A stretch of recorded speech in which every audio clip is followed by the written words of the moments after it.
Time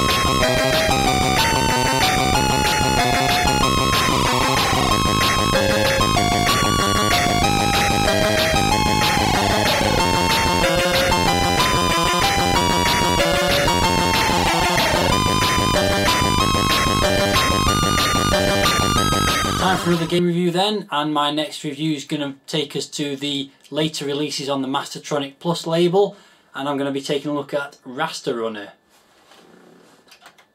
Prizes for guessing what kind of a game this is going to be. Some very suspiciously light cycle looking motorbikes there, and a strange man with a vector grid on his face. This is a Mastertronic Plus game, retailed at $2.99 as the spine says, and as if further evidence was required, on the back it says lay down your trail of plasma on the raster grid, keep going at all costs and try to block your opponent's path. Only the meanest plasma bike rider gets to survive. And the screenshots verify that this is definitely a Tron light cycle clone. That doesn't necessarily mean it's bad, it just means it's not very original. Inside the packaging we've got a whole page of background about this light cycle, or should I say plasma bike racing scene, none of which I can really be bothered to read. And then we've got the usual stuff, loading instructions and controls and riding the bikes, how you do it. But this bit amused me. Entering the Hall of Fame. Take care when committing your name to the Hall of Fame. Press fire too soon and you'll end up anonymous or with the wrong name. This is one of the few games I've ever seen where it warns you about entering your name on the high score table.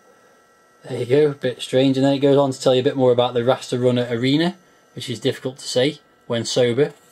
When drunk it would be impossible, I suspect. And it tells you about what points you can get and so on. And then we've got the same stuff in German and Italian, French.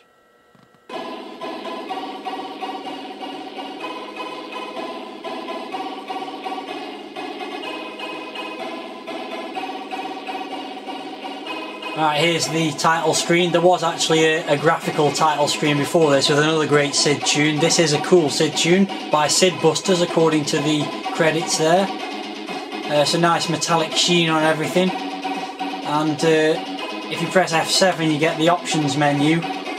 So I'm just going to set player 2 to be a computer player. Easy level will suit me fine. I'll play with player 1 joystick 1. So let's get the game started, and as expected it is a Tron light cycle clone, and I'm on the left, I'm the red one, and the computer player is the green one on the right. Just to point a couple of things out, this is how many lives you've got left. When that gets down to 0 you basically lose. You get 1,000 points for winning each round, and that's the map there, which is almost impossible to see, so it's not really a lot of use. Let's get on with the game. So I'm effectively 1-0 up if you like at the moment. The one thing you do have out over and above a normal Tron type game is the ability to activate a force field, which allows you to pass through the trails, which I'll try and activate now. There you go. So the green one's running around in a loop in the middle there, and I've crashed into myself, which happens a lot because you're trying to keep an eye on where you are on the screen and also the map, so it does become a bit tricky. And the best way to earn points is to keep the trail going for as long as possible, but the best way to win the game and get the 1,000 points is to kill off your enemy as quickly as you can. So there's a trade-off between whether you go for as many points as possible by running a big trail or just trying to kill the enemy off, which on the easy level is not too tricky. As you can see, he keeps running into himself, even though he has got the ability to activate this force shield and pass through his own trail. For some reason he keeps forgetting he's able to do that. Oh, he's done it that time. So this could be a bit more of a tricky game now.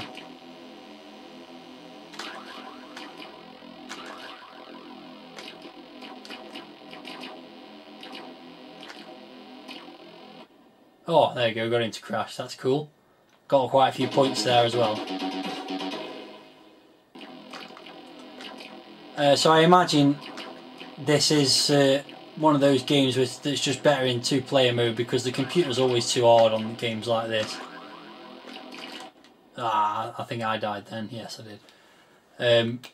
But it is quite a good game. The play area is a little bit too small, and it does make it really difficult to react when something comes up at you. As I say, the map's next to useless.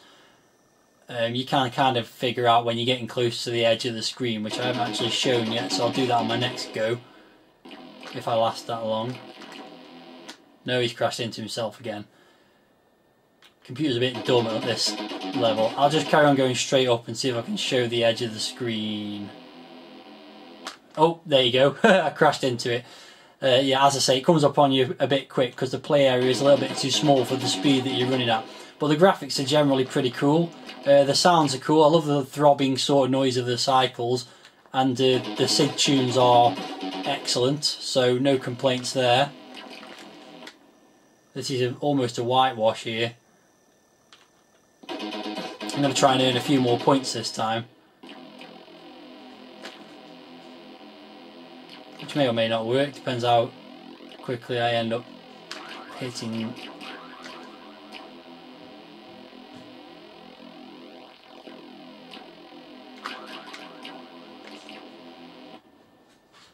And that's it, he's wiped himself out.